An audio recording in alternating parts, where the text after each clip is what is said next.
Previously on the Skip and Josh Sports Show. We should be the most knowledgeable hockey fans, not the most idiotic hockey fans. We have to do better than that, you know? The hosts on the radio station will always tell you when the team wins, they don't have anything to talk about. It's like a car accident. Yeah, it's you more can't. Interesting. It's more interesting than no car accident. No matter what, if you're driving down the highway, you can't look away. You're listening to the Skip and Josh Sports Show.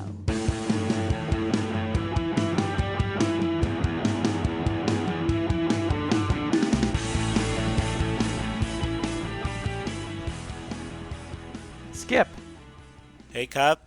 This is weird because we're actually in the same room. Normally we're on the phone chatting, Yeah, or on Skype chatting, but now I'm actually here. It's actually kind of strange to be recording in the same room.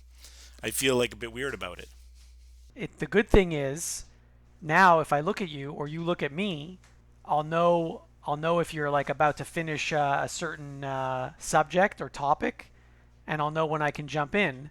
Whereas when we're not in the same room and doing this over Skype, I don't know if you have like 17 more things to say or nothing more to say. So it's really weird sometimes when we do it via Skype. But hopefully I'll interrupt you less this way. So you had a great idea for our last episode of 2016 to do a year in review. Yeah. And I did some quick research in the last 20 minutes. And I think I'm ready to contribute to the 2016 year in review. So you go ahead and. So just to tell the listeners, we kind of brainstormed what we were going to talk about today. So I think we're going to, instead of just going through the year chronologically, we're going to give out some awards. The listeners can maybe send us some emails or tweet us about what the name of the award should be. Should we call them the Scubbies? The Scubbies. Or the Kips. The Kips. The Kippies. We'll have to think of some names. So we're going to give out our awards today for the team of the year. We're also going to talk about the best game we saw this year, any sport. The MVP of MVPs. So we're going to talk about, who was the most valuable player among all the most valuable players. We'll talk about the best play of any game that we've seen this year. And then I think we'll get into some non-sports stuff, pop culture style, TV shows, movies, music, and, anything else that we might talk about, things that are on our mind. That all sounds great. Should we do like the ultimate what bugs me? I haven't thought of one, so I guess we won't do that. I haven't thought of one either. Okay. But believe it or not, I'm running out of things that bug me, if that's even possible. No. As time goes by, there'll be more things. I'm sure there'll be things. So do you want to start it off with, I was thinking, so I was in Philadelphia this past week, just Yes. came home yesterday. So I had time to think about all this, maybe a little bit too much time. I was thinking about where we would probably agree or disagree on a lot of these categories. And I think maybe I think we're going to disagree on all of them. Okay, so let's start off with the team of the year. This is the one where I thought we would agree.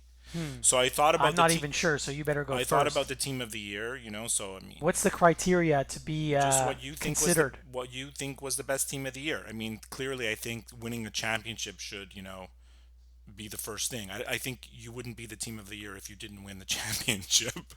So, MLB, we have the Cubs. NBA, we have the Cavs. NCAA basketball, Villanova.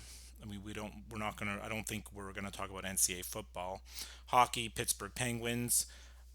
Football is a little tricky because we're 2016. Technically, the Super Bowl was in 2016, so it would be the Denver Broncos. Although Right. I think I would allow either of us to give a team of the year if you thought a team was that good this year. Although Don't forget about the Ottawa Red Blacks. Yeah, and I guess we could really go deep, get some really dig deep and go with the CFL champs and also I guess the MLS champs. Seattle. So I mean, Seattle Sounders. Is that what they're called? Where I thought, the Seattle Sounders. Where I thought we would agree is, I mean, for me, clearly the best team is the Chicago Cubs. I think just having broken their 108 years of futility, automatically gives them the award. I don't think really any of the other teams are close. I think to me they're the best story of the year. I'm going to agree with you on that one. simply because they broke a 108-year drought. Certainly, all the other champions are worthy. But I mean, if you look, Denver wasn't exactly a surprising winner. They had, I think, the best defense in the NFL. And in hockey, the Penguins weren't exactly a surprise champion either. They had a very good regular season, actually, second half of the regular season. And as the playoffs went, you sort of felt that they were clearly the best team. Yeah. So the Penguins didn't really surprise me. I guess the Cubs didn't surprise me either, but like you said, the fact that they broke a 108-year drought, so none of the other teams. I mean, the Cleveland Cavaliers did have a long drought. Actually, have they ever won a championship before? Was it their first one? It was their first, yes. So that's quite a long drought as well, but not 108 years. Maybe if the Golden State Warriors would have won Yeah. after having had the best record in history, and then That's what I was going to say. When you were talking about the criteria, I was thinking Golden State could be the best team, even though they didn't win the championship, because they did have the best record of all time. But I'll agree with you for the team of the year. I'll go with the Chicago Cubs as well. So I think, I knew we would agree on the best team. I think that was kind of like a no-brainer. Best game. I was trying to think of the best game I saw this year. It's hard not to gravitate towards the championship games. I mean, those are the ones that really stick in your head. So I'm not going to pull out, honestly, out of my three that I thought of, I'm not really going to pull out any regular seasons or anything like that. For me, it was NBA Game 7 of the finals, with the Cavs completing their 3-1 comeback. The NCAA final game, Villanova versus North Carolina, and the way that ended clearly was incredible. And then, the beginning, we're on episode 14 now, so we devoted so much time. It seems like so long ago that we started talking about stuff. Like, think about those early episodes. It was so baseball heavy, right? Yeah. Baseball really was like our main topic for so long, and the Cubs run and everything. So for me, it's hard to pinpoint a best game. So I've lumped together Game 6 and Game 7 of the World Series as one big, long game. Okay, well that's those are my finalists. Do you have any others that you were thinking of? I mean, of your three that you put, I would put two of those in my top three. Yeah. I would say, I guess number three, and so I'll do in reverse order. Number three. But do you have any others that I didn't name? Yes, my number Okay. one you didn't even mention. Oh, great. So number three, I would say the Cleveland Cavaliers, because they came back from a 3-1 deficit, and because of that amazing play that LeBron had was in the fourth quarter, I think. Yeah, sure. Where he blocked that shot off the backboard. So that would be number three. Number two, I would put Game 7 of the World Series. Game 6 was exciting, but Game 6 was kind of a blowout. So I'm not even going to include Game 6. I'm just going to include Game 7, because Game 7 did go back and forth a few times. Sure. And it went into extra innings, and there was a rain delay, and there were a bunch of pitching changes. So I'm going to put Game 7 of the World Series as number two. But for my best game of the year in any sport, this will be come as a surprise to probably you and all the listeners. I can't wait. It was in the World Cup of Hockey. I know a lot of people didn't even follow the World Cup of Hockey, but in the round robin portion of the tournament, of course, Team North America, which was a team full of young guns, their last game, which they needed to win, and they did, against Sweden, 4-3 in overtime. It was the last, 5 minutes of regulation time, and the entire overtime, I was on the edge of my seat for the entire time. And Nathan MacKinnon scored the game-winning goal at 4:11 of overtime, and that gave North America the win over Sweden. Now, Sweden won their group, so it didn't really matter to them. Unfortunately, North America didn't make the medal round, if you will, because of some things that happened the next day with other teams. But that game was really exciting, and that made the entire tournament. That game was more exciting than any of the games in the medal round, in my opinion. So you're telling me your number one game of the year was a middle round game of the World Cup of Hockey? Yes, from a country that's not even a country, a team that's not even a country, I Team can't North even America. believe what I'm hearing. No, but I mean, like if you saw the game live, I mean, I you, didn't you can go because, watch. like many people, I didn't watch the World Cup of Right. hockey. But a lot of people did, and if you watch that game live, and if you are able to go back and watch it, not the highlights, but go watch I guess the second half of the third period and the entire overtime, like from start to finish without any interruptions. I mean, now that you know what happened, it won't be as exciting, but it was very exciting. So that to me was the best game of the year, without a doubt. Holy smokes, what a shocker that is. Yeah. That's a major upset. I think the Vegas odds didn't see that one coming. Well, too bad for them. My game of the year is the Game 7 of the World Series. I think, I got on board the Cubs train just like everybody else. And like you said, extra innings, rain delay, comebacks, home runs, it was like literally like it had it all. It was a whole season in one long, really long night that, Yes, it that was. ended It late. was great. That was my Yeah. number 2 game for sure. Right. So the next award we want to talk about is the MVP of MVPs. So I'm not going to list all the MVPs. I mean, we know who they are in MLB, in the NBA. You can look at playoff MVPs if you want. We don't really have really strict criteria set out. NFL last year or this year will accept both of those. Well, I think it should have to have happened in 2016. 2016, Yes. yeah, for sure. So But if you wanted to pick Ezekiel Elliott, I wouldn't ridicule you. right, but he hasn't won it yet. He won't win it until 2017 if he wins it at all. So Right. I don't consider him. Right. Um, So my pick didn't actually win the MVP of his league, but basically kind of on his own willed his team to the championship, and that's LeBron. And I'm not a huge LeBron James fan by any means. Like I really kind of indifferent towards him. I think he was really harshly criticized when he left Cleveland the first time, and he was just cast out as this big villain. And then all the love came back to him when he returned to Cleveland. Really kind of in a phony kind of way. All the same people that burned his jerseys were buying new jerseys. So it's kind of ridiculous. But the way he put his team on his back in those last, the whole finals, but specifically, Game 6 and 7, LeBron is my guy. That's a very worthy pick. I'm going to stick to regular season awards. Yeah. Obviously, LeBron, like you said, did will his team to victory, and without him, they wouldn't have won, and they certainly wouldn't have come back from a 3-1 deficit. As I would have considered the Golden State Warriors to be the team of the year, I'm going to give the MVP, the best player in all sports of 2016, to Steph Curry. Steph Curry had a remarkable season. I don't have his stats in front of me, but he broke records for most number of three-pointers Oh, it's not even close. attempted and made. And certainly, on a team that lost, what did they lose? 10 games? Less. Maybe less than 10 games? Yeah. 8 games? I don't remember exactly. And I'm not saying he didn't have help. Obviously Klay Thompson and Draymond Green and all the other guys on the Golden State Warriors.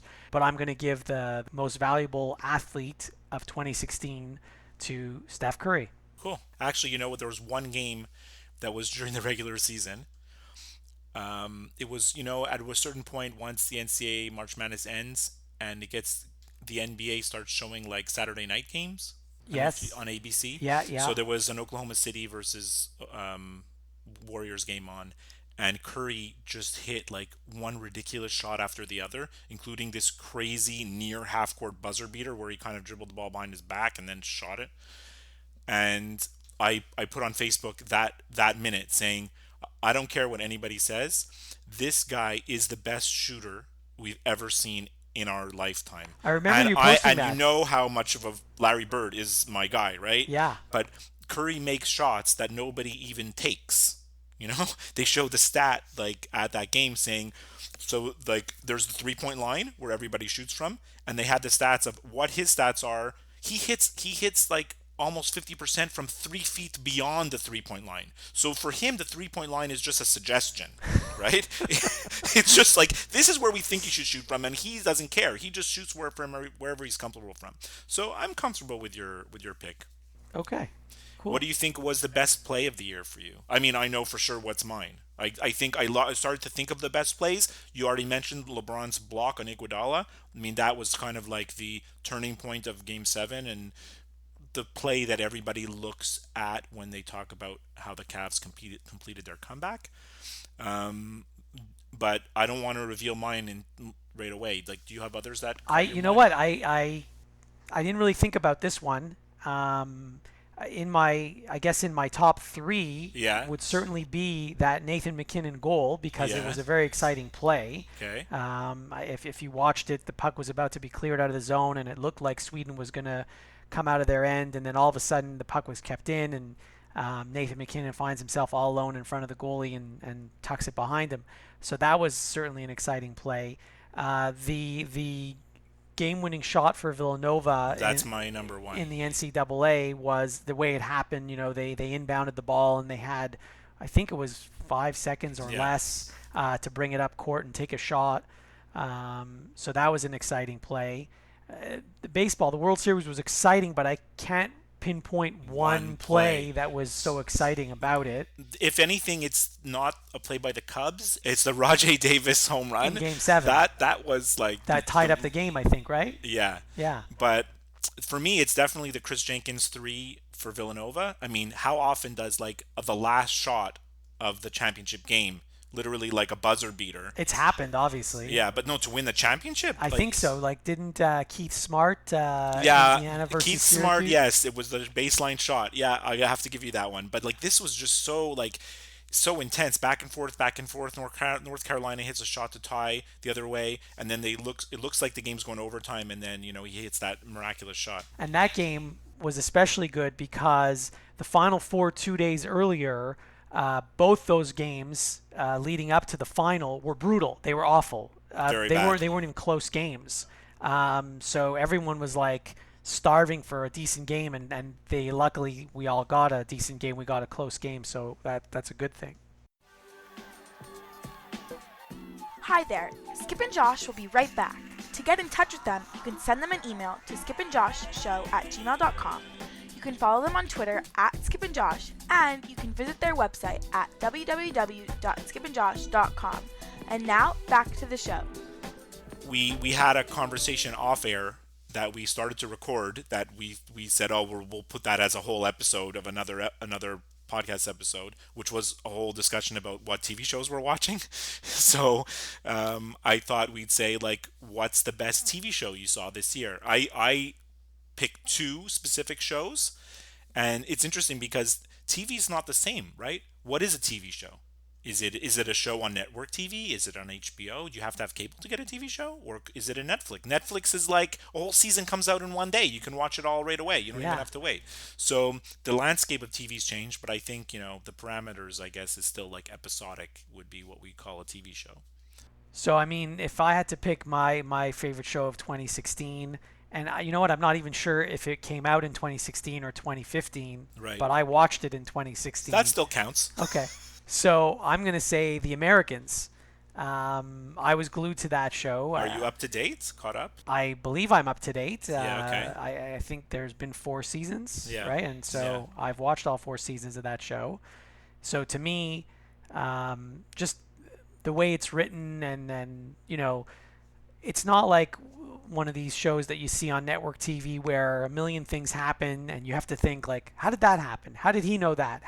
Like in this show, everything's kind of slow, but I like that it's kind of slow because they build it up. It makes it seem like it's realistic. Yeah. Because it would take time for all this stuff to happen, whereas on a show on network television, stuff that happens in 44 minutes really would take about 6 years. Well, it's funny because when you watch The Americans, it's like, man, think about how the profession of being a spy has changed, right? From 1983 or whatever year they're in, 84 or whatever. Something in the 80s. If they had a cell phone, it's like you do everything on your cell phone. Here they have to write something out in a little notebook. They have to wrap it up, and they have to put it behind a tree. And then someone else has to go get it. And they have to put it in code. Like, they can't just write what they want to say. Yeah. It's got to be all coded and They really had to work. Spying was hard work back then. Yeah, it's probably really easy now. Too much work for me. I could never do that. I do agree. Americans is still one of my favorite shows for sure. I mean, like you said, it's a fantastic show. Everybody out there should watch it, and it's funny because it's a show that really kind of goes under the radar, right? So many other shows get a lot more attention. Obviously Game of Thrones, and then Breaking Bad at the time, and stuff like this. But it's still, I still can't wait for it to come out. I was a little bit, I was a little bit disappointed in the last season. Not that I only near the end, but like up to a certain point, I don't know which episode, three-quarters of the way, I was like, this is the best season ever. This is the best season ever. Because they took that storyline, spoilers right now for people, in the case you're planning on watching, they took that storyline with Martha that for 2 seasons I didn't care that much about. And Yeah. it became so good, right? It became so good. Like you wanted to know what's going to happen to Martha. How are they going to get out? Like what's going to happen to her? It was such a focal point. And then after that finished, and they shipped her off to Russia, and then the show kind of restarted. Also Nina, you know, I was surprised what happened with Nina. when he took out his gun and they shot her in the head. that completely stunned I me. was like, I was in front of my TV, like Like I couldn't move. I didn't know. I was like, If that was I was stunned. But if that's what they were going to do, why did they bother bringing her into that room and having a whole conversation with her? Like, if they were just going to kill her, why didn't they just kill her? Like, I why was did they thinking the take same. so long? I was thinking the same thing, right? They could have just killed her like 3 days before, or right that morning. Yeah. Like, Yeah. why'd they do all that? I guess they wanted to really figure out what she knew. I don't know. It was kind of crazy. So is that that's the only show you have? Yeah, I have two. that's really the only. I mean, there's other shows that I watch, but I mean, some of them I just started watching recently, and so Well, we know you watch the Goldbergs. You mentioned that. yeah, I like the Goldbergs, but that's a comedy, and also Modern Family I really like, but also a comedy, so I wouldn't really put that in the category. These of are shows you Americans. watch, but like, don't Yeah. think you think they're like the greatest thing. No, They're but I good. do like them. Like, I don't miss those shows. I certainly record every episode, and I won't miss an episode of either of those shows. And other shows that I like, new shows like Pitch, for example, which may not even be coming back in Sure it won't. 2017. That's the baseball show, right? Yeah, Designated Survivor with Kiefer Sutherland. It's not bad. This Is Us. See, I'm scared. I'm scared of these network shows, right? Like shows on NBC, ABC, whatever. I'm sometimes I'm too scared to start watching them because I'm worried that they're gonna get canceled. Well, they might. I don't want to invest my time in something. That's why I'm kind of love the Netflix shows because you go on and you see, okay, there's 12 episodes, and I'm like, you're all set. You're all set. Actually, speaking of Netflix, there is another show that I watched in 2016, and I think this is going to be in your top two, if not your number one. And it's, I mean, I certainly, I don't think it's in my top. I still like The Americans a lot. Yeah. And this doesn't come close. I don't know to what it. you're going to say, but I find it hard to believe. Both my shows are Netflix shows that I want to nominate, but I don't think you're Go ahead. Well, anyway, it was an okay show. I mean, Yeah. there were some things about it that I wasn't crazy about, but it's Yeah. Stranger Things. Oh, well, that's my number one. Okay, so So Stranger Things is my number one show of the year. I was completely obsessed with it. you're an X-Files fan, so that's Well, why we you can like we the can make show. a category of worst show of the year, Right. but we can get into that in a second. So I never yeah. liked X-Files. I never watched X-Files. I'm Stranger not into Things- sci-fi stuff. Stranger Things, I just was so. I think it's like the nostalgia of it. So it was 12-year-old boys in the 80s, which was me. Like I was those kids, And me. and they're playing Dungeons and Dragons. That's me. I never played Dungeons and Dragons. And- You actually played Dungeons and Dragons? Yeah, not as the way they did. I think we used to make up our own rules, but yes. And just the whole thing, the music, the whole that movie is like a combination of E.T. mixed with every Spielberg movie, mixed with every there's just so many influences. I was like fascinated by the kind of the throwbacks and the nostalgia of it. Not to mention it was a great story and all the kid actors. I just loved the whole thing. My wife is probably listening to our conversation now, and she's like, "Yeah, it was okay." Like she didn't love it as much as me. I But think I really, I think really I think did I love would it. agree with your wife. It was I good. really It was did love okay. it. Like I watched it and maybe I'll watch if there's another season, but I'm not. They are going to make another season. It's not like I'm dying to see it like I am with The Americans. The other show that I loved this year is a show that a friend got me onto. It's called The Bridge. There's 3 seasons of it. We watched them all in like 2 weeks. We were watching 3 episodes a day. It's a show with subtitles. So Subtitles. That's a lot of work. It's a Swedish-Danish production, Wow. and everything's in subtitles. It's been translated. I did a lot of research on it. It's been translated into like every language, and it's really popular in Europe. So it's like one of these cop detective shows, but it's so well written and so well acted. And I mean, it is an effort to watch a show with subtitles. You literally have to look at the screen. You can't look away, otherwise you miss something.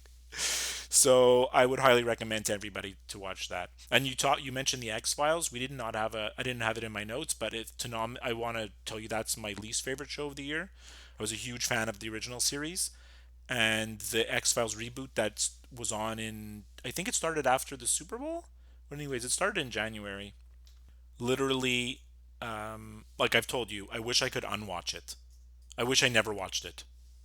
It just I ruined me. It ruined for me everything I loved about the show, and I didn't like it one bit.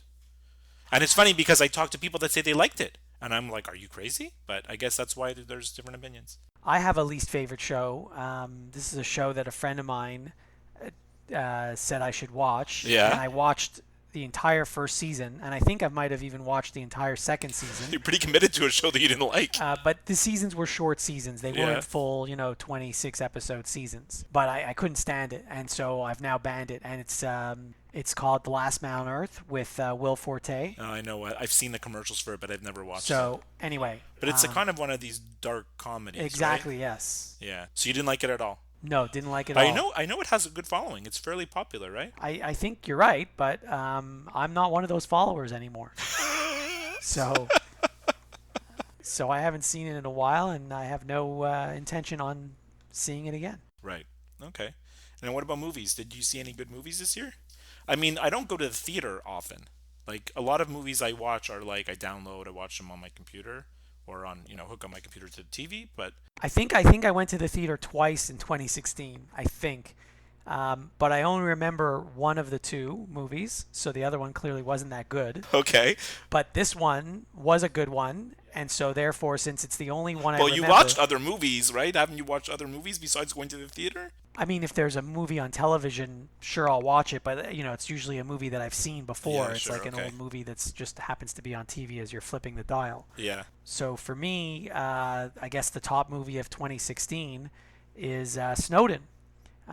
It was a really. Did you like that movie? I love that movie. I didn't see it, and I kind of wanted to. I would recommend it to anyone, especially if you like The Americans or if you like Homeland, the show Homeland. I wonder how realistic it was. I mean, it's supposed to be, obviously based on his true life and everything. But Right. I don't know, how many things they changed for, to make it all Hollywood and stuff like that. But Yeah.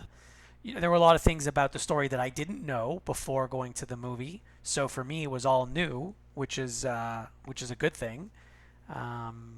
And then I read up more about the actual story after going to the movie. So whatever, just it was a good movie, a good story, and good acting, and very well done. So I think the nominees for the Oscars have already been announced. I'm sure he must be I nominated. don't know. Right? I don't know if that movie was nominated for any Oscars, but Joseph Gordon-Levitt. I don't put a lot of stock in the Oscars and all those awards. The movie that I loved the most this year, and I'm sure you've probably never even heard of it, okay, is called Sing Street. It's an Irish movie. okay, Take also like Stranger Things, so you can see where I'm coming from. Probably a lot of nostalgia. Takes place in the 80s. My wife really loved it also. A friend of mine is the one that told me to watch it, and then it happened to be on a flight. I was able to watch it on a flight on one of my business trips, and then Okay. I watched it again when I came home. It's about an Irish kid who meets this girl at school. It takes place in the 80s, and he meets this girl at school, and he really likes her, so he asks her if she wants to be in a music video for his band. okay. And she says yes, but the problem is he doesn't have a band. So the movie is like him forming his band and everything they go through in school and stuff. It's really great, and there's great music. I like movies with music, so I really enjoyed that movie. So anybody out there, I think actually it might have been nominated for a Golden Globe. Okay. So I think it was getting a little bit of attention. And the other movie that's fresh in my mind, and I know you're going to hate this, I know you don't like it, and you would probably never see it, just saw it 2 days ago. Okay. In the At theater. the theater? It's really, While you were in Philadelphia. yeah, it's not a movie for everybody. You have to be a fan of Star Wars, but the Star Wars Rogue One, that's out right now. If you're a fan of the Star Wars series, then this is a movie for you. Like what I've read online and reviews and everything, if you don't love Star Wars, you're not going to like this movie. If you do love Star Wars, you're going to love it. And I actually did love it. I thought it was great, and I want to see it again. So from what I understand, this Star Wars movie, and I'm not a fan of Star Wars, but this one is like one of those. It's really not part of any of the trilogies. It's just a sort of one-off. Sort of is. I'm not gonna. You want me to explain it to you? Because you never even saw any of the movies. I have seen the first, like the original ones. Okay. Return of the Jedi. This movie takes place literally days before the original Star Wars. That's when it happens. When this movie ends, a few hours later is when the original Star Wars movie begins. So that's what's cool about it. So that's weird then, because the technology that they have now to make movies is so much better, and so they have more sophisticated No, they really made everything look exactly the same. Did they really? It looks exactly the same. And as a matter of fact, they used some kind of crazy computer graphics to use the faces of actors from the original movies, and they managed to put them in this movie even though they're not alive. Okay. Or if they were alive, they're too old, to look like how they looked. And actually, less than a week ago, Carrie Fisher died. So, and she was in the original Well, one. they use her face. They use her face as the young Princess Leia for one brief scene in the movie, and it's a pivotal scene. So there is a Princess Leia's in the movie, and it looks like Carrie Fisher, like how she looked in 1977. Okay, well that's cool. Yeah, apparently, like it was painstaking type of work to get the faces of those people. The Skip and Josh Sports Show. They don't take your calls. So, music. Yes. Now, I hesitated to include music in this discussion because I'm kind of ashamed of like what I listen to.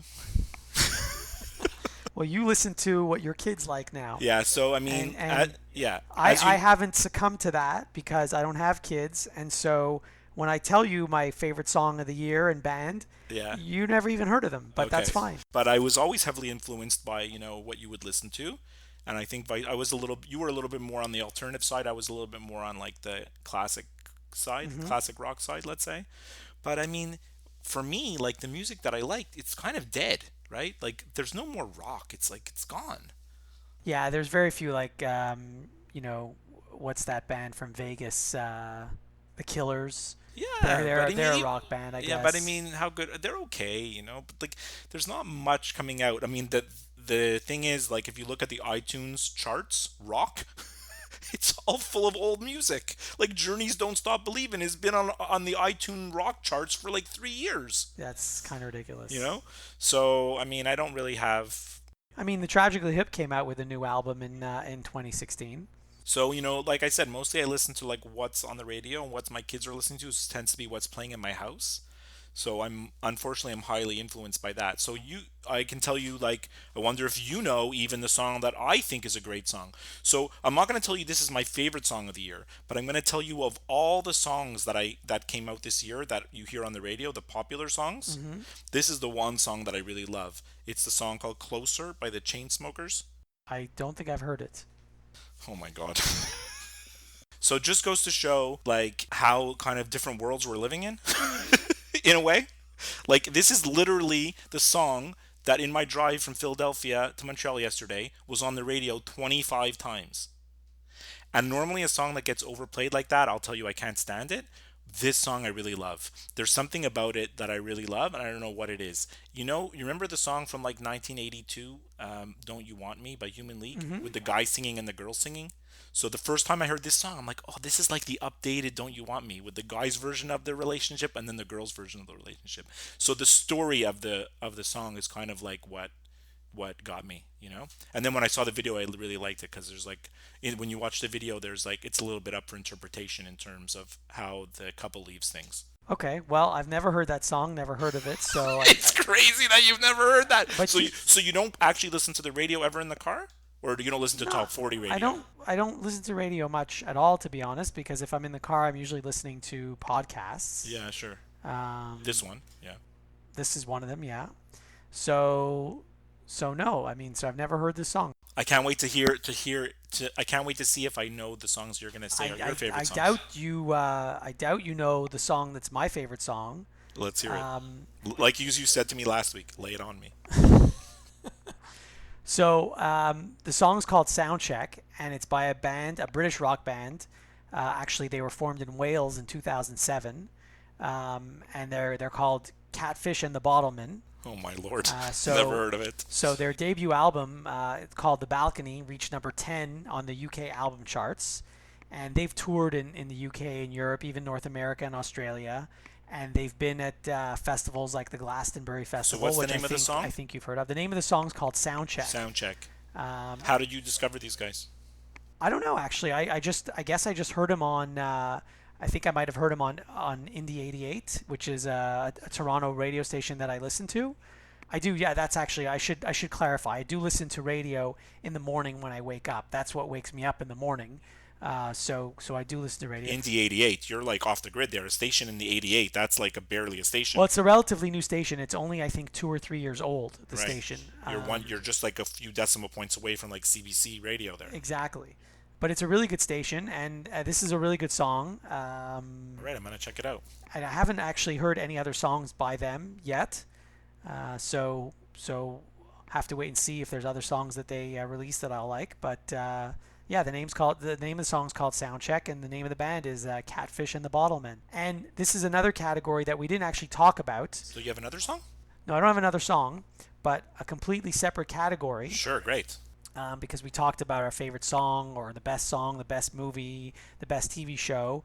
So normally, we would, if we had done this, let's say 10 years ago, a category that we would have had in here would have been what's the best concert you went to, because we used to go to a lot of concerts. I didn't go to one this year. I don't go to many concerts, but I did get to go to the Tragically Hip concert, one of their shows in Toronto. Yeah. And so therefore that's automatically the best concert I saw in 2016. Well, I think even if you had gone to 10 other concerts, I think that probably would have been number one. that probably would have been number one. And actually, yes. one thing that we should mention, it didn't have a category, but there is one, and it's related to sports. The Tragically Hip concert from Kingston, the last concert of the tour that they broadcast on CBC. They interrupted the Olympic coverage. Yes. They went to this concert. I don't think it'll be very, very difficult. It'll take some kind of major traumatic, terrible event probably to get the entire country of Canada kind of to come together like how everybody did that night watching the concert. It was unbelievable. Yeah. People were watching on social media at the same time. I saw more posts on Twitter, Facebook about the hip, about the concert. Everyone's like, it was unbelievable. I love Twitter for situations like that, when you're watching something or something's happening and it's interactive on Twitter at the same time, and you're like, hey, I'm not the only one that's feeling this way or has something to say or whatever. It was really quite an exceptional event, that concert that CBC showed. I wasn't actually home at the time. I recorded it. Yeah. So I was out, and it was a very nice summer night. Yeah. And I only found out afterwards that there were all these sort of parties happening. Like Yeah, people were public watching parties. them. Like you could go to, I think, a movie theater and watch it with hundreds of people, or even some parks had it showing on a big screen at a park. Anyway, I didn't know about any of this. But as we were walking down the street, we walked by a few bars, and bars were showing it, and then people were just standing outside the bar because all the windows were open, so you could see and hear everything that was going on inside the bar. So that was pretty cool. But yeah, I was fortunate enough to actually go to one of the concerts in Toronto in person, which was very lucky. I entered the Tragically Hip lottery to purchase tickets, and I was selected as one of 50 people for that particular show. How many times have you seen the hip? Let's tell the listeners. Well, We started to think, we had this conversation back in the summer. yeah, I've seen them at least 15 times. I lost count. Well, I mean, I think I've seen them 5 times. I know every time was with you. I think it's 5, but I honestly don't remember. I think I've seen them at least 15 times. I But lost you count. I'd have kept to go going. back. You kept going. Like when I stopped, you kept going Yeah, all the and time. there was one tour even that I saw them in Montreal and in Toronto on the same tour, because I happened to be in Montreal when they were there and in Toronto when they were there. How many times did you go backstage? I only went backstage once, I think, actually, with my buddy Will. So he's friends with the drummer, so Johnny Faye. So that was kind of cool actually to be able to go backstage and meet the band and stuff like that. You know, one of my favorite bands of all time. I have all their CDs, and I think I would put them up there too with one of my favorite bands of all time. Yeah, and it's funny. It's such a uniquely Canadian thing. Most Americans really never have even heard of them. yeah, you know what? They're kind of popular in Europe a little bit, Yeah. but not at all in the United States, which is weird. I remember when they first Road Apples came out, and there's the first album, then there's Road Apples, and Road Apples is my favorite album, and then the Fully Completely album came out, which was kind of their big breakout. Yeah. And I don't know this for a fact, and I know we talked about this before. I don't know this for a fact. I feel like the record company tried to push Fully Completely into the United States. I think it could have worked. And I feel, and I could be completely wrong, but I'm always going to believe this because I'd like to believe this. I'd like to keep believing this. It does. The Hip didn't want to. They were like, no, we don't like this. We're going to stick to our fans. We're going to stick to Canada. And after Fully Completely, they kind of just focused on their Canadian fans, and like you said, a little bit in Europe and here or there. They focused where they were popular. They didn't try to expand the popularity and blitz everybody with marketing and whatnot. Well, it was that Fully Completely album that got them an appearance on the Saturday Night Live show. Oh, that's it. That's it. They were getting popular, but I felt like they just said, no, we don't like this. This is not true to our band. We don't want to have this. We don't want to do these mega world tours. We want to keep playing what we like and keep doing what we like to do. And maybe that's not even true, but like I said, I'm going to keep believing that because that's what the Hip that I want to remember. That's certainly a valid explanation. Yeah. But do you have any more awards? Any thoughts about 2016? Everybody's talking about all the people that died in 2016 and all the entertainment and celebrities that we lost, which it's tragic. But when I see these posts on Facebook, like, "God damn you, 2016! I can't wait for you to end," as if it's the year's fault, Yeah, and it's not going to get any better in 2017. No, I mean, a lot of people did die earlier than you would have expected them to, and I don't even want to get into the names because we're going to leave somebody out for sure if we start listing people. I don't think 2016 was any better or worse than 2015. Right. Unfortunately, every year people are going to die. 40s. We're in our 40s now, right? So the people we grew up with are in their 70s, and unfortunately, it's going to keep going this way. That's what happens. Yeah. All right. Well, that's a pretty sad note to end it on. But stay tuned because in about a week from now, we're going to release another episode, our first episode of 2017. Woo-hoo! And it'll be back to our normal weekly rants about things that are going on in and around sports. I think we'll start the next episode with like the mega NFL playoff preview. Okay, that's not a bad idea. We'll know who the playoff teams. Well, we kind of know who they are already, but we'll know for sure, and we'll know about all the matchups. Yeah, and we'll pick all the games because there aren't that many, so we'll do all our picks against the spread and everything like that. And then in 2017, we'll at the beginning of the year we'll talk about the World Juniors and the Spengler Cup, which is going on right now. I watched the game this morning. Oh, jeez, we're gonna need a Swiss reporter. Or where is it going? Where is it coming from? It's in Switzerland. It's the 90th year of the Spengler Cup. Well, we have one login, we have one download from Switzerland, so we do. We'll find out who that person is, and we'll get him to. I know who it is, and we'll get him to be our Swiss correspondent. Well, we need that. So thank you all for listening this year, and like we always say, give us a like, give us some good reviews on iTunes, and keep the downloads coming. I was just going to contact us via email, Twitter, Facebook, any way you want, and if there's certain subjects that you want us to talk about, let us know.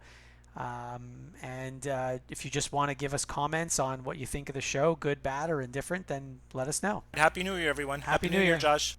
Happy New Year, Skip. All right, thanks. The Skip and Josh Sports Show is over now. Don't worry, there'll be another episode soon.